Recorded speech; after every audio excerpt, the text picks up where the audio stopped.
ఈ diabetes related general గా మనం చూసుకుంటే ఫుడ్ అనేది ఒకటి and muscle building strength training మనం అనుకుంటే ఇది ఎంతవరకు రోల్ ఉంటుంది అండ్ దాని రిలేటెడ్ మనం ఎలా వర్కౌట్ చేయొచ్చు?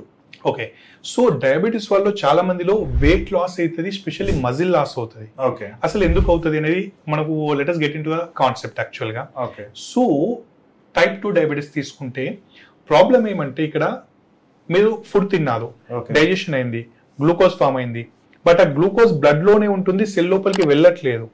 ఎందుకంటే అక్కడ ఇన్సులిన్ బాడీ ప్యాంక్రియాస్ ఇన్సులిన్ తయారు చేసింది, బట్ ఇన్సులిన్ అనేది సెల్ అనేది ఆ ఇన్సులిన్ కి రెస్పాండ్ అవ్వట్లేదు. దాన్ని ఇన్సులిన్ రెసిస్టెన్స్ అంటాము. ఎందుకు రెస్పాండ్ అవ్వట్లేదు ఇన్సులిన్ కి అంటే మన లైఫ్ స్టైల్ సైగా లేదు, ఇన్సేపు మాట్లాడుకున్న డైట్ సైగా లేదు, ఎక్సర్సైజ్ లేదు, స్లీప్ సైగా లేదు, లేట్ నైట్ స్లీప్, స్ట్రెస్ ఉందో, దీని వల్ల ఇన్సులిన్ ఉన్నా పని చేయట్లేదు. దానివల్ల గ్లూకోజ్ గేట్ ఓపెన్ కాక ఆ షుగర్ లేక గ్లూకోజ్ అనేది మన బాడీలో ఉన్న సెల్ కణంలోకి పోవట్లేదు. ఈ సెల్ లోపలికి గ్లూకోజ్ పోతే ఎనర్జీ వస్తుంది, లోపలికి పోవట్లేదు కాబట్టి ఎనర్జీ రావట్లేదు. But day to day activities కి మనకైతే ఎనర్జీ కావాలి కదా, దాని కోసము మన బాడీ మజిల్ ని ఫ్యాట్ ని బ్రేక్ చేసి ఎనర్జీ తీసుకుంటది. దాని వల్ల వెయిట్ లాస్, మజిల్ లాస్ అనేది డయాబెటీస్ లో అవుతుంది. So major reason sugar control లేకపోవడం. అంటే అది ఎందుకు కంట్రోల్ లేదంటే లైఫ్ స్టైల్ సగలేదు. సో ఇప్పుడు మజిల్ బిల్డ్ చేసుకోవాలంటే ఏం చేయాలి? They are simple 3 steps. First sugar control లోకి రావాలా.